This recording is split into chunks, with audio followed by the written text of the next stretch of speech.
I pushed open the front door expecting the smell of leftover pizza and the sound of the TV. Instead, my living room looked like a damn pep rally. 6 people were crammed in, her bowling league captain, vice captain, that smug coach of hers, and a few loudmouths I barely knew. They were all sitting in a half circle, eyes locked on me like I'd just walked into a courtroom. And there she was, Tara, standing dead center, arms crossed, chin tilted like she'd been waiting all night for her cue. "Well," she said, loud enough to carry over the murmur of fake coughs and chairs shuffling. "We're finally going to stop pretending." I just stood there, still holding my keys, trying to figure out what the hell I'd walked into. Pretending about what? That this works, she shot back, like it was the most obvious thing in the world. "I'm done faking it. You've been checked out for months, and I'm not going to keep living like you're not even here." Her little audience nodded along in unison, like a jury that had already heard all the evidence. The vice captain even mumbled something about, "It's for the best." I wanted to ask how my supposed absence worked when I ran a shop 12 hours a day to help pay our rent, but I could see the setup clear as day. This wasn't a conversation, it was theater. She wanted witnesses. She wanted me cornered. I felt a slow grin crawl across my face, the kind that made her blink because she didn't see it coming. "You could have told me over breakfast," I said. "Would have saved you the trouble of booking a whole team meeting." The captain's eyes flicked to Tara, like he wasn't sure if he should laugh or keep scowling. Tara's smile faltered. "So that's all you've got to say?" "Pretty much," I said, tossing my keys in my palm. Message received. Loud and clear. I turned toward the door before anyone could line up their closing arguments. The coach muttered something under his breath, but I didn't care enough to catch it. My boots hit the hallway floor harder than I intended, but I wasn't about to give them the satisfaction of slowing down. No begging. No yelling. Just me leaving them with their perfectly rehearsed little ambush hanging in the air. I walked out to my truck, fired up the engine, and didn't look back. The highway was quiet, just a few 18-wheelers dragging through the night. I didn't even bother figuring out where I was going until I saw a flickering red vacancy sign outside a 2-story roadside motel. The kind of place with peeling paint on the doors and ice machines that sounded like they were choking. Perfect. I parked, grabbed my overnight bag from the back seat, and paid cash at the front desk. The clerk didn't care enough to ask for more than my license. 5 minutes later, I was sitting on a bed that sagged toward the middle, my laptop balanced on my knees. I told myself I was just going to crash for the night, but my brain wouldn't shut up. So I pulled up the online banking portal for our joint account, figuring I'd at least check the bills. That's when the numbers started jumping out at me. 3 nights at a coastal resort I'd never even heard of, listed as League Retreat. A string of high-end restaurants in different towns, all tagged under team dinners. 2 separate spa charges for over $200 each, all in the last 4 months. She'd been telling me they were saving for a new ball and lane fees. Instead, she was living it up on our dime. I scrolled further back. More trips, more dinners. Hell, one receipt showed a bottle of wine that cost more than my monthly truck payment. My jaw tightened, and I had to stop myself from slamming the laptop shut. The phone lit up on the nightstand, Tara's name. I let it go to voicemail. A minute later, another call. Then another. After the 5th one, the buzzing stopped, replaced by a string of texts. "We need to talk. This isn't how adults handle things. Don't make this worse." I stared at the screen until the next one came through. "Can we talk like adults?" I thumbed out a reply. "We already talked. You made your position clear, in front of witnesses." I hit send and went back to the bank statements. The truth was, I'd been smart about one thing from the start, my business account. All the shop's money ran through that, completely separate. She didn't have access, couldn't touch it. That thought cooled me down enough to start thinking past the sting of the ambush. She wanted to humiliate me in my own living room, fine. But draining our account under false pretenses? That was something I could use. I opened a spreadsheet and started pulling every suspicious charge from the past year. Restaurant names, hotel stays, travel costs, even the league equipment purchases from a sporting goods store in another state. Each line I filled in made things a little clearer. This wasn't a one-time mistake. This was a pattern.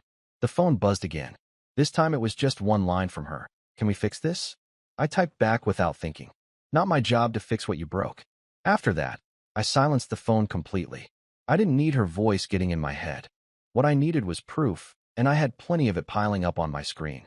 By the time I shut the laptop, I'd already decided my next step wouldn't be some tearful conversation. It would be legal.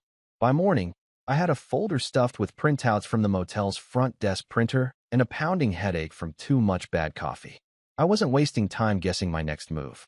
I drove straight into town and parked outside a brick office building where a gold-lettered sign read, Rhonda Keller, attorney at law. I'd heard her name from another shop owner who'd gone through a nasty split.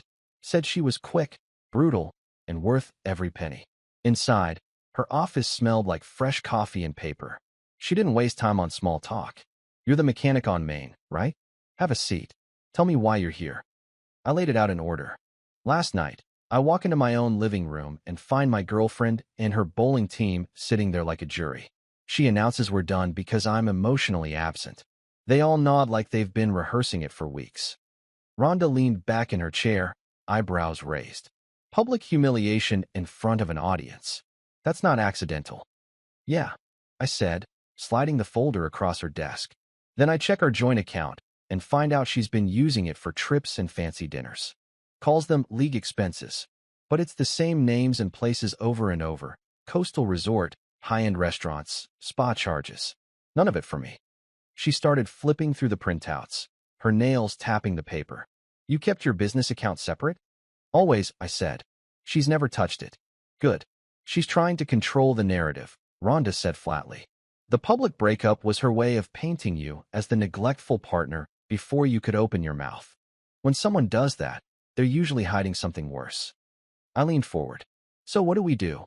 First, we file paperwork to formally separate finances. Today. Then we secure your assets, apartment, business, anything she could claim. After that, we dig into her spending trail. You've already started, but I'll subpoena records if needed. She pushed the folder back toward me. Do not, under any circumstances, confront her emotionally.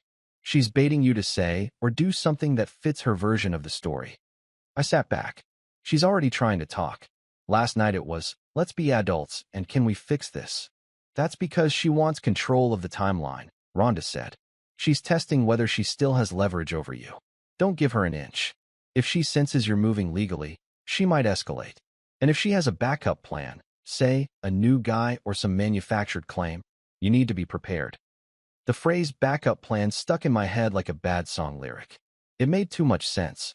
Tara wouldn't have staged a scene like that unless she thought she could win whatever came next. Rhonda gathered a few forms and slid them across the desk. Sign here, here, and here. I'll handle the filings. You keep gathering evidence. Every dollar that left that account under false pretenses is ammunition. I signed, my pen cutting fast across the paper. When I walked out, the sun was hitting the side of the building, but it didn't feel warm. My gut told me Rhonda was right. Tara wasn't done. And whatever she had in her pocket, I'd better be ready when she played it. I'd barely made it back to the shop when my phone lit up with a number I recognized. Tara's sister, Kelsey. I thought about letting it go to voicemail, but curiosity got the better of me. The second I answered, her voice came in hot. Why are you ignoring her? She's been trying to reach you for 2 days. I leaned against my workbench. Because she ended the relationship. In front of half her bowling league. I'm just respecting what she said. That's not what she meant, Kelsey shot back. She thought you'd. I don't know. Fight for her. I actually laughed. Fight for her. After that stunt, she made a public announcement. You don't get to humiliate someone and then expect them to beg for a second chance. Kelsey went quiet for a second, then sighed. Look, I'm not saying it was smart. But she told me the whole point was to push you into proving you cared. She figured you'd show up with flowers or something. She's 28, not 15, I said. If she needs a public shaming to figure out I care, then she's not looking for love. She's looking for control. You don't understand? She's upset. No, I cut in. You don't understand. Love isn't begging for basic respect. If she couldn't sit across from me and be honest without dragging in an audience, that tells me everything I need to know. Kelsey's tone softened, but not enough to matter. She's just scared you'll never talk to her again. That's not fear. That's regret that her little performance didn't land the way she wanted. There was another pause. I could almost hear her deciding whether to push it or back off. Finally, she muttered, I just thought you two had more than this. We did. Until she made it something else. I pulled the phone away before she could start another round and ended the call. I slid the phone into my pocket and grabbed a rag to wipe my hands. Even though they weren't dirty, my chest felt lighter than it had in days. I wasn't mad anymore, just certain. Walking away without giving her a scene was the smartest thing I'd ever done. I headed to the apartment after closing up the shop, a couple of boxes in the back of my truck for clothes, tools, and whatever else I wanted gone before the next round of legal steps kicked in. When I reached the door, Tara was already there, like she'd been listening for my boots on the hallway floor. She stepped into the frame, arms braced against it. "You can't just take off with your stuff like this," she said. "I'm not here to argue. I'm here to pack." She shifted to block me again. "I didn't mean what I said that night. You know that, right?" I was frustrated. "I wanted to get your attention." I stared at her for a long second, then pushed past. "Congratulations. You got it." The bedroom smelled like her perfume, too sweet and sharp at the same time. I started yanking my shirts off hangers and folding them into the box. She followed me in. "Can you at least listen before you decide to?" "No."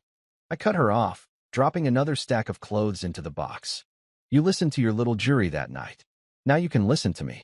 I reached into my jacket and pulled out the folder from my meeting with Rhonda. I tossed it on the bed. "Resort trip, for nights.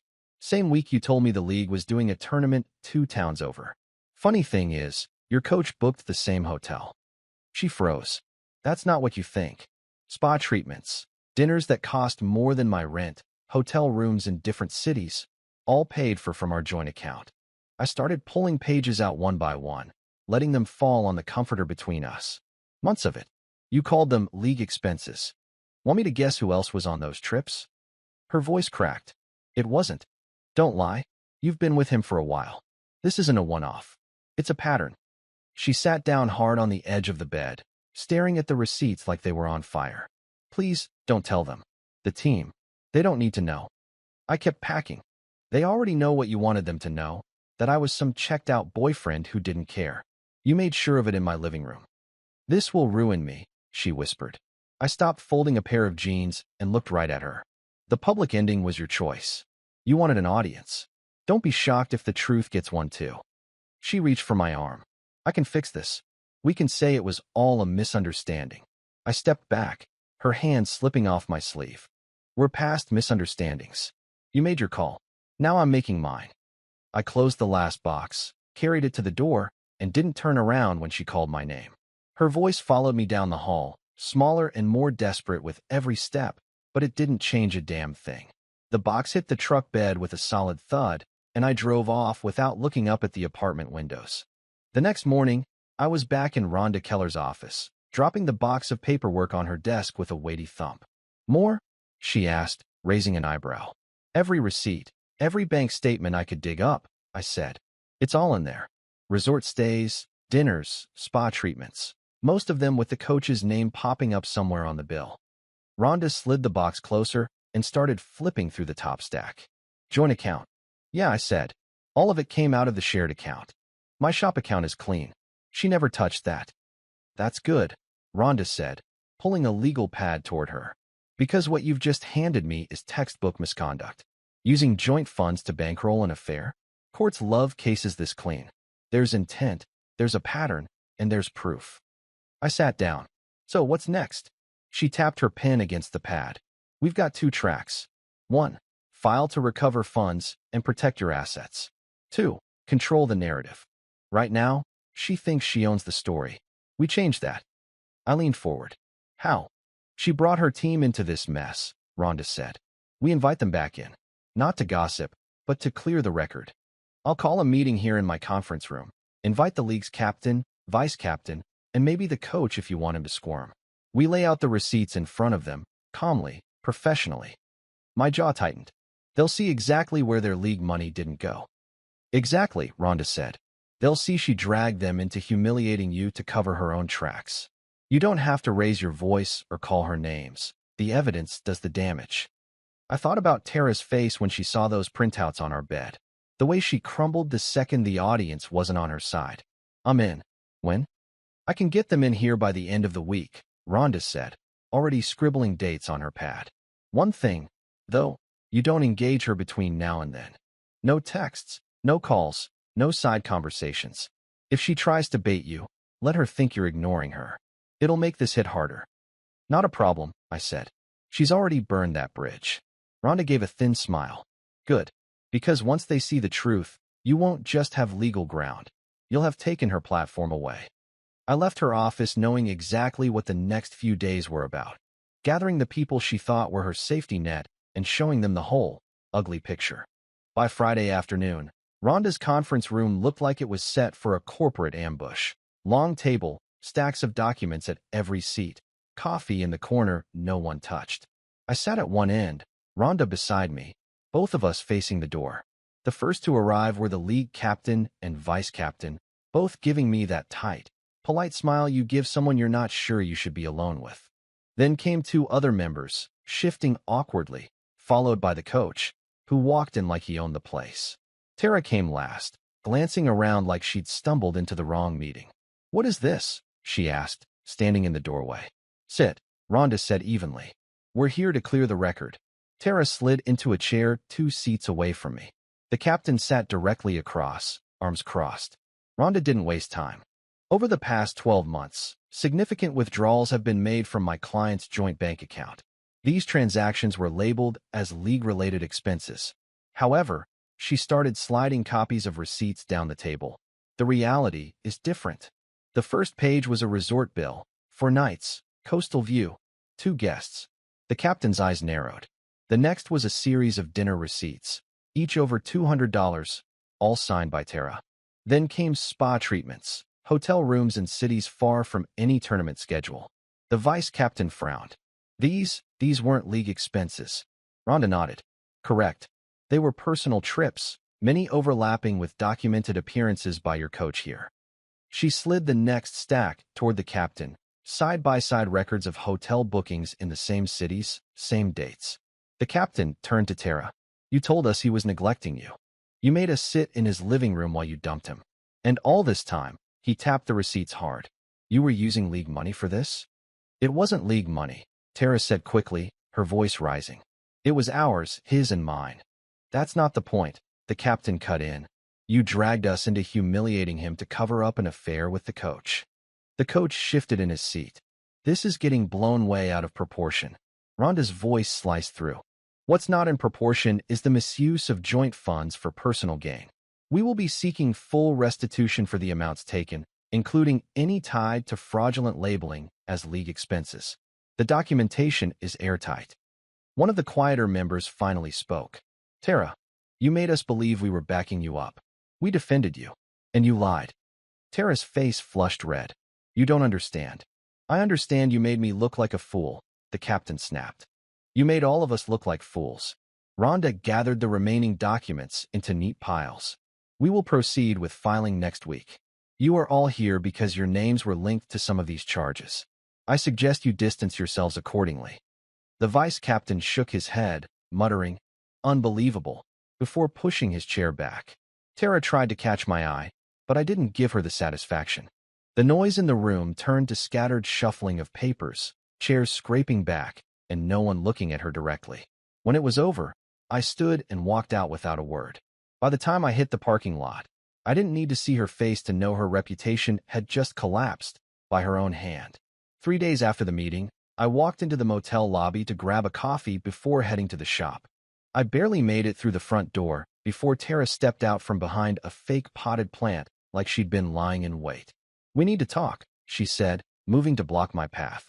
I didn't slow down. No, we don't. She followed me to the coffee station. Please. I'll end it with him. I'll pay back every penny. Whatever it takes to fix this. I filled a cup, lid snapped on tight. You can't fix something you destroyed on purpose. Her voice cracked. I wasn't thinking. I turned to face her. You were thinking just fine. You wanted me to be the villain so you could play the victim. You made sure there was an audience for your little speech in my living room. The problem is, the truth came out, and it doesn't match your script. She shook her head fast. My teammates hate me. My family won't even pick up the phone. I'm getting messages I can't even read without crying.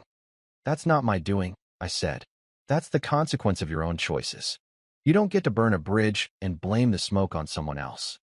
She stepped closer, lowering her voice like we were in some private moment. I miss you. I miss us.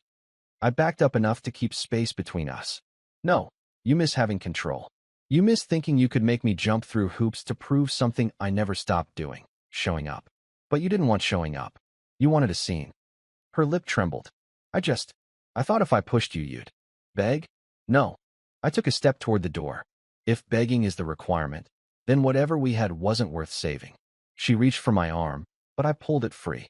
The lobby clerk was pretending to sort pamphlets, but his eyes kept darting our way. Please, she said again, voice dropping to a whisper. Don't let it end like this. It already ended, I told her. You just don't like the ending you got. I walked out with my coffee, leaving her standing in the middle of the lobby with nothing else to say. 3 months later, I was sitting in Rhonda's office again. Only this time the stack of papers in front of me was the last set I'd have to sign. She slid the final page over. That's it. You get the apartment, restitution for the account withdrawals, and she covers your legal fees. Judge signed off this morning. I signed, set the pen down, and felt something I hadn't in a while, quiet. No weight pressing on my chest, no voice in my head replaying old arguments. Just done. On the drive back to the shop, my phone buzzed with a text from one of the league guys I barely knew. You hear? She's out as captain. Coach dropped her too. I didn't reply, but it didn't surprise me. People who build their image on control can't handle it when the spotlight swings the other way. Without the league position or the coach propping her up, she had nothing left to hide behind. Later that night, I heard from Kelsey for the first time since our last call. Her text was short. I'm sorry. I believed her. I shouldn't have. I typed back. Neglect and cheating aren't the same thing. You were defending the wrong one. She sent another. Do you still care about her? I stared at the screen for a second before typing. No, not even a little. That was the truth. Whatever I'd felt before had burned out completely, not in a burst of anger, but in the slow, steady way a fire dies when there's nothing left to feed it. I put the phone down, turned off the shop lights, and locked up for the night. The chapter was closed, and I had no interest in reopening it. 6 months later, I was standing in the bread aisle at Martin's Market, trying to decide between rye and sourdough, when I heard my name. I turned and saw Tara holding a basket, looking smaller somehow, hair pulled back in a way I'd never seen before. Hey, she said softly. How have you been? I reached for the sourdough. Busy. She shifted her basket from one arm to the other. I've been working on myself. Therapy, mostly. Good for you. She gave a weak smile. Maybe we could grab coffee sometime, just to catch up. I shook my head. There's nothing left to talk about. You made your choices. Her smile dropped. I know. I'm sorry about the way I ended things. The whole public scene.